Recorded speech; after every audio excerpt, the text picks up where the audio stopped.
For new parents, getting baby to sleep through the night can be one of the biggest challenges they face. At the largest pediatric practice in New York City, Tribeca Pediatrics, doctors believe sleep training can begin at as young as 2 months.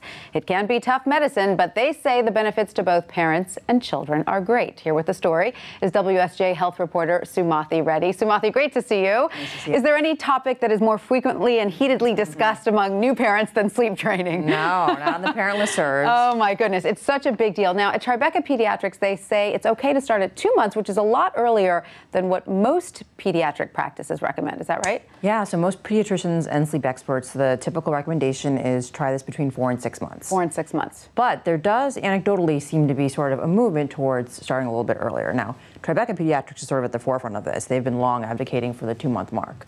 And what have they seen within their practice? What kinds of results are they claiming? So they claim that almost all of their patients have success with this, and that with minimal problems, like it's sort of a 3 to 4 day process, 20 to 40 minutes of crying the first night, you know, maybe 10 the second, and then by the third or fourth, you pretty much have a quiet night. It's done. Now, what does research tell us? Because I know so many parents are worried that they're doing some sort of harm to their child by letting them cry without responding to their cries. Research tells us that's not the case, though, right? Yeah, experts are pretty clear on this. There's consensus on this, that there's no neurological harm, there's no long-term psychological or emotional negative impacts. No harm to the parent-child bond. No, there was a study from 2012 by some Australian researchers that actually followed kids 5 years out and found that 5 years later, the kids who were sleep trained versus not were the same. That's good to know, because as a parent, I can attest to the fact that I sleep trained my second child, and it was a miracle. It's life-changing. It really is for a lot of parents. I agree.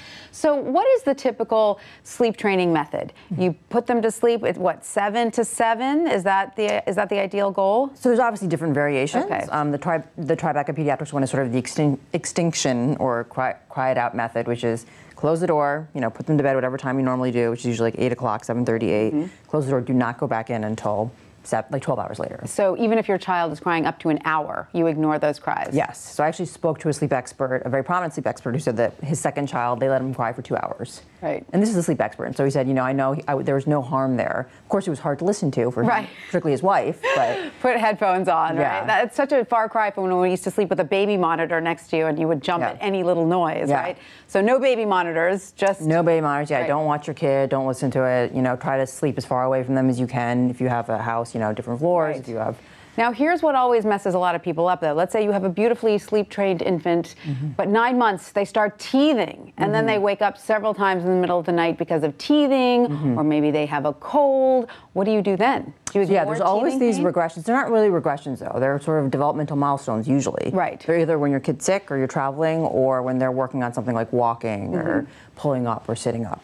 So then you basically have to stick to what you... So even if they're going through pain because of the teething, you don't go in and give them a piece of ice, you just still ignore the teething pain? No, I think if they're sick, there'll probably be some intervention. Right. But once they're better, you have to kind of quickly go back to... Because they get used to it really quickly. Exactly. Even one day can throw everything apart. Right. Keep it in mind. All right, Sumathi Reddy, thank you so much. Thanks for having me.